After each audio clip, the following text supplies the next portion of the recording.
कलम से जो तहरीरें लिखने थी वो सीने पर गोलियां झेल कर लिख रहे हैं। ये नेपाल के वो युवा हैं जो खामोशी से नहीं लहू से इंकलाब की तकरीर लिख रहे हैं। नेपाल की धरती आज खून से सनी हुई है और इसीलिए आज ये शेर किसी कविता की तरह नहीं बल्कि नेपाल की कड़वी सच्चाई की तरह दुनिया के सामने गूंज रहा है। वो सच्चाई जिसमें नेपाल का नौजवान जो है वो छाती ठोक कर फौज को सत्ता को चुनौती दे रहा है, जिसमें नेपाल का बच्चा माथे पर गोली खा रहा है, जिसमें नेपाल का आम आदमी सड़कों पर उतरकर सत्ता को चुनौती दे रहा है। नेपाल के सड़कों पर इन दिनों जो कुछ हो रहा वो सिर्फ सोशल मीडिया बैन के खिलाफ आवाज वाला विरोध नहीं है। ये भ्रष्टाचार, सत्ता के अहंकार और नेपाल में पीढ़ियों के उम्मीदों के दमन और आर्थिक तबाही के खिलाफ खड़ा एक ऐसा आंदोलन है जिसने एक नए सिरे से इतिहास लिखा है। वो जो श्रीलंका में हुआ था, वो जो बांग्लादेश में हुआ था, वो अब नेपाल में भी हो गया है। नेपाल में बच्चों ने सड़कों पर खून बहाया तो ओली सरकार को उखाड़ के फेंक दिया। सरकार जो है वो गिर चुकी है और ये तस्वीरें आज दुनिया को खून के आंसू रुला रही हैं, क्योंकि जब एक लड़का जो स्कूल बैग लेकर स्कूल जा रहा था वो गोली खाकर जमीन पर गिर पड़ा, किसी का जूता जो खून से सना दिख रहा था, तो ये सिर्फ एक तस्वीर नहीं थी, पूरी व्यवस्था का आईना था। वो व्यवस्था जहां जनता नंगी, भूखी और गोलियों से छलनी है और सत्ता आलीशान महलों में चैन की नींद सो रही थी। नेपाल का आंदोलन जो रहा वो सिर्फ सड़कों तक सीमित नहीं रहा, एक तूफान बना जिसने नेपाल की सियासत की जड़ों को उखाड़ फेंका। युवाओं का गुस्सा इतना बढ़ा कि सरकार को इस्तीफा देना पड़ा। मंत्री जो है मुल्क छोड़कर भाग रहे हैं, प्रधानमंत्री जो है वो नेपाल से निकल रहे हैं, सोशल मीडिया बैन को हटा दिया गया है, प्रधानमंत्री लोगों को चिट्ठियां लिख रहे हैं। लेकिन सवाल यह है कि क्या देर हो गई साहब? और क्या सरकार यह भूल गई कि जिस ओर जवानी चलती है उस ओर जमाना चलता है?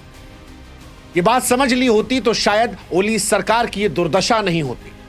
वैसे नेपाल आज इस हालत में क्यों पहुंचा है और ओली सरकार को इस्तीफा क्यों देना पड़ा है, उसके लिए आपको नेपाल से आई तस्वीरों को देखना पड़ेगा, क्योंकि तस्वीरें सिर्फ फोटो नहीं है, सत्ता के खिलाफ एक खुली किताब है। ये तस्वीरें बताती हैं कैसे एक छोटी सी चिंगारी सोशल मीडिया पर नेपाल को हिलाकर रख देती है, कैसे ये सिर्फ बैन की कहानी नहीं बल्कि दशकों के भ्रष्टाचार, बेरोजगारी और अन्याय की कहानी है। और आज एक एक तस्वीर हम आपको दिखाएंगे, लेकिन इन तस्वीरों को दिखाने के साथ एक गुजारिश हमारी है कि आप भी हमारी ताकत बनिए, हमारे व्हाट्सएप चैनल से जुड़िए, ताकि जब जनता के हितों की आवाज हम उठाएं, चाहे वो भारत हो या नेपाल, तो वो वीडियोस आप तक पहुंच जाएं। जुड़िएगा, कमेंट सेक्शन में हमने और डिस्क्रिप्शन में व्हाट्सएप चैनल का लिंक दे रखा है। अब शुरुआत करते हैं नेपाल की उन तस्वीरों से जिसने दुनिया को हिलाकर रख दिया। नेपाल में एक बच्चे के सिर में गोली मार, सच कहें तो यह दृश्य रोंगटे खड़े करने वाला है, नेपाल की जनता के दिल में आग लगाने वाला है। और यही सब तस्वीरें जो हैं ये आज वहां की सरकार को गिराने की वजह बनी है। नेपाल के लहू से सनी ये लोकतंत्र की चादर थी, लेकिन ये सिर्फ तस्वीर नहीं थी, सैकड़ों मौतों की शुरुआत थी। 8 सितंबर 2025 को हिंसा में कम से कम 19 युवा मारे गए, जिनमें 17 काठमांडू में थे, बाकी 2 इधर उधर के इलाकों मारे गए। नेपाल में बच्चों की ये मौतें सिर्फ आंकड़े नहीं थी बल्कि नेपाल की सत्ता के क्रूर चेहरे की गवाही थी। पुलिस ने लाइव गोलियां चलाई, रबर बुलेट दाग दिए, आंसू गैस के गोले छोड़ दिए, सब कुछ इस्तेमाल किया। किनके खिलाफ? उन बच्चों के खिलाफ जो उनके अपने बच्चे थे, वो बच्चे जो नेपाल का भविष्य थे। नेपाल में काठमांडू में सड़कों पर खून की होली खेल दी गई। एक प्रदर्शनकारी का खून से लथपथ जूता जो सड़क पर दिखाई पड़ा, वो सिर्फ नेपाल नहीं बल्कि दुनिया को झकझोर देने वाली तस्वीर थी, जो संदेश दे रही थी कि लोकतंत्र की रक्षा के नाम पर कैसे नेपाल में खून की नदियां बहा दी गई। क्या यह घटना जायज है? नेपाल के लोकतंत्र के इतिहास में एक काला अध्याय है जो बताता है कि एक फैसला पूरे देश में कैसे आग लगा सकता है अगर सत्ता असंवेदनशील हो जाए। और सत्ता असंवेदनशील हुई तो जनता भी नंगी होकर सामने आ गई। एक तस्वीर निकलकर सामने आई जो शर्म की नंगाई नहीं थी, जो सत्ता को नंगा कर रही थी। एक तस्वीर सामने आई जहां पर नेपाली फौज के सामने एक अधेड़ उम्र का शख्स सामने आता है और वहां पर खड़े होकर चिल्लाता है कि मार लो अगर हिम्मत है, मैं चुप नहीं रहूंगा, मैं खामोश नहीं रहूंगा।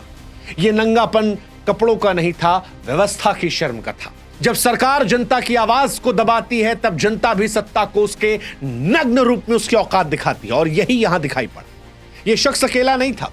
नेपाल की सड़कों पर सैकड़ों ऐसे लोग थे जो अपनी जान की परवाह किए बगैर सड़कों पर उतरे थे। काठमांडू में संसद भवन पर हमला करने वाले प्रदर्शनकारियों ने बैरिकेड्स को तोड़ दिया था, आग लगा दी थी। गुस्सा उनका दिख रहा था और इस गुस्से की वजह से पुलिस पीछे हटी, मंत्री इस्तीफा दिए, प्रधानमंत्री इस्तीफा दिए और अब एक एक करके वो मुल्क से भागने को तैयार है। लेकिन नेपाल के बच्चों ने खून बहाया है, कईयों की मौत हुई है, सैकड़ों घायल हुए, कई अभी भी गंभीर अवस्था में अस्पताल में भर्ती हैं और उन पर जो आंसू गैस से गोले दागे गए हैं उनको लेकर वो मांग कर रहे हैं कि जिसने गोली मारी उसको जेल में होना चाहिए। उनका युवा कह रहा है कि हमारी गरिमा को तुमने छीना था, हम तुम्हें जड़ से उखाड़ कर फेंकेंगे। नेपाल की तस्वीरें बताती हैं कि जिस ओर जवानी चलती उस ओर जमाना चलता है। एक लड़के का वीडियो वायरल हुआ जिसके माथे पर पूरी चोट लगी है, छाती पर चोट लगी हुई है, लेकिन इसके बावजूद चेहरे पर पट्टी बांधे वो हाथ में माइक लिए सरकार को ललकार रहा है, कह रहा है कि हम डरते नहीं हैं, हम बिकते नहीं हैं। ये आवाज ही असली इंकलाब की पहचान है। लेकिन ये सिर्फ नारे नहीं बल्कि 347 से ज्यादा घायलों की हकीकत है। दुनिया भी कह रही है कि अंतर्राष्ट्रीय कानून का उल्लंघन है, क्योंकि प्रदर्शनकारी खतरा नहीं थे। 18 से 28 साल की उम्र के अधिकतर बच्चे थे, लेकिन पुलिस ने इसके बावजूद लाइव एम्यूनिशन का इस्तेमाल कर दिया। 13 से 28 साल के बच्चे जो स्कूल की यूनिफॉर्म में थे, कॉलेज के छात्र थे, उन पर हमला कर दिया। ये तानाशाही वाली मानसिकता को लेकर ही बच्चों ने कसम खाई कि अब सिर्फ कहानी बैन तक की नहीं है, अब सरकार को जड़ से उखाड़ कर फेंकेंगे, और वही दिखाई पड़ा।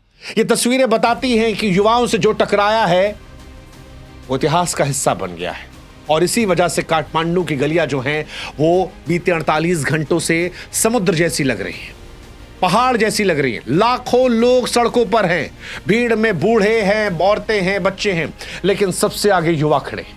ये भीड़ सिर्फ गिनती की नहीं बल्कि सत्ता के खिलाफ खड़ा हिमालय है।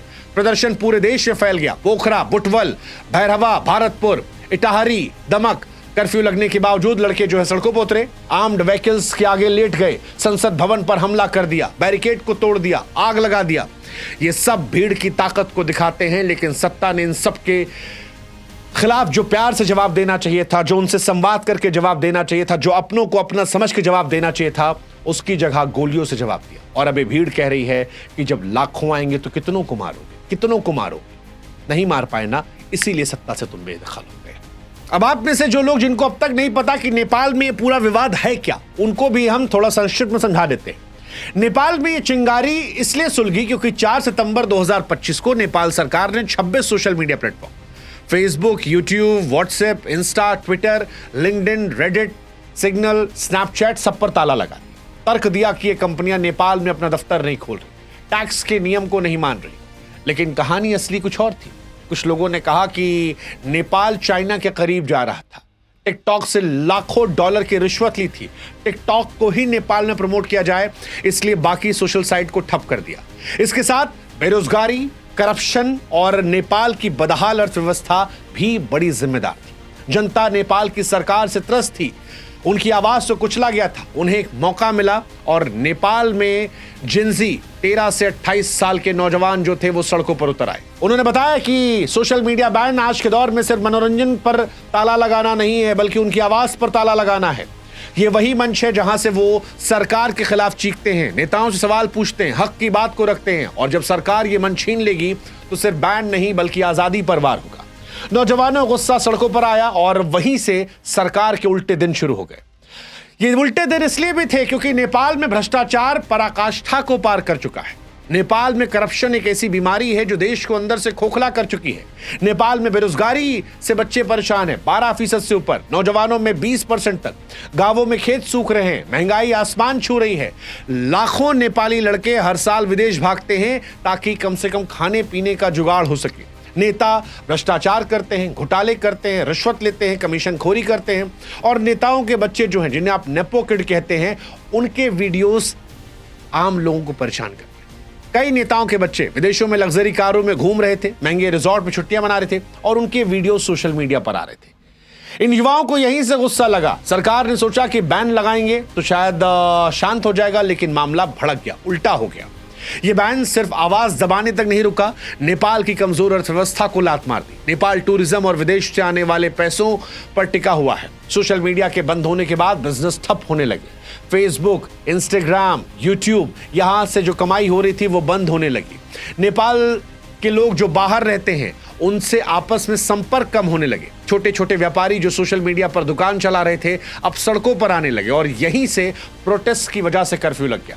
पर्यटक भागे, व्यापार रुका, नुकसान करोड़ों का था। आंदोलन बढ़ा तो फिर नेपाल की जीडीपी को भी झटका लगना था, लेकिन नेता जो थे वो मदमस्त थे। लोग अपनी चिंता करते हुए सड़कों पर उतरे और इन सब में सत्ता की क्रूरता ने इस आंदोलन को और फाड़ दिया। यह गुस्सा दशकों के पहले गुस्से का था। हालांकि बच्चों ने शुरुआत में शांतिपूर्ण तरीके से शुरुआत की थी। पहले किताब और बैनर लेकर आए थे, कहा था करप्शन बंद कर दो। इसके बाद सरकार कहती कि बच्चे नहीं है, ट्रबल मेकर है। पुलिस लाठीचार्ज कर देती है, आंसू गैस से गोले छोड़ दिए जाते हैं। फिर युवा संसद की तरफ बढ़ते हैं।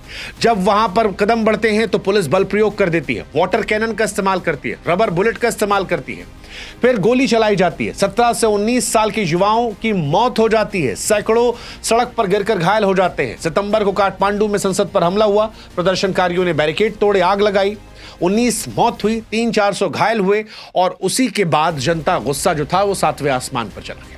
सरकार यहां भी नहीं मानी, वो कर्फ्यू लगाती है, इंटरनेट को बंद करती है। काठमांडू, पोखरा में आर्मी को तैनात किया जाता है, लेकिन बच्चे अब आगे बढ़ते। वो कहते हैं इस्तीफा देना पड़ेगा और हुआ, सरकार इस्तीफा देती है। होम मिनिस्टर से लेकर प्रधानमंत्री इस्तीफा देते हैं और फिर वही होता है जो बांग्लादेश और श्रीलंका में हुआ था। बांग्लादेश में भी छात्र आंदोलन ने सत्ता बदल कर रख दी थी। 2024 में शेख हसीना की सरकार गिरी क्योंकि युवा जो थे वो भ्रष्टाचार और बेरोजगारी के खिलाफ विद्रोह करते। श्रीलंका में भी यही हुआ था, याद कीजिए। 2022 में आर्थिक संकट में जनता को राष्ट्रपति भवन में घुस जाने पर मजबूर कर दिया। नेपाल की हालत भी वैसी रही। भ्रष्टाचार, महंगाई, बेरोजगारी ने जनता को तिल तिल मारा और उसी जनता ने सरकार को पलट कर रख दिया। सत्ता की कुर्सी चली गई। नेपाल के युवा इस वक्त बदलाव के इतिहास को रच रहे हैं। हालांकि सत्ता अगर नेपाल में समय रहते सीख जाती, अगर सुधार कर दिए होते तो शायद नेपाल के भी हालात बांग्लादेश और श्रीलंका जैसे नहीं होते। नेपाल की अर्थव्यवस्था पहले ही संकट में थी और सरकारों के कदम ने इसे और परेशान कर दिया। युवाओं ने अब सरकार बदल दी है। हालांकि इन सब के बीच में करोड़ों का नुकसान हुआ है और अगर यह नुकसान ऐसे ही जारी रहा तो जीडीपी नेपाल की ओर गिरेगी। भ्रष्टाचार ने नेपाल को पहले ही खोखला कर दिया है। अब नेपाल एक अस्थिरता की तरफ जा चुका है। सरकार खत्म हो चुकी है, युवा संतुष्ट अब तक नहीं है। सरकार सोशल मीडिया पर बैन हटा चुकी है। प्रधानमंत्री विदेश भागने की तैयारी में है। मुआवजा देने का ऐलान किया जा रहा है, लेकिन क्या यह काफी है? युवा कह रहा है कि अब सिर्फ बैन नहीं चाहिए, साफ सुथरी पारदर्शी सरकार चाहिए। कर्फ्यू के बावजूद प्रोटेस्ट जारी है। विपक्ष जो है वो भी यहां पर सरकार पर दबाव बना रहा है। दुनिया की निगाहें जो है वो भी यहां पर है। नेपाल का भविष्य जो है वो युवाओं के हाथ में है। नेपाल का आंदोलन सिर्फ सोशल मीडिया बैन नहीं बल्कि भ्रष्टाचार, अन्याय, आर्थिक तबाही, लोकतंत्र की हत्या के खिलाफ युवाओं का इंकलाब है।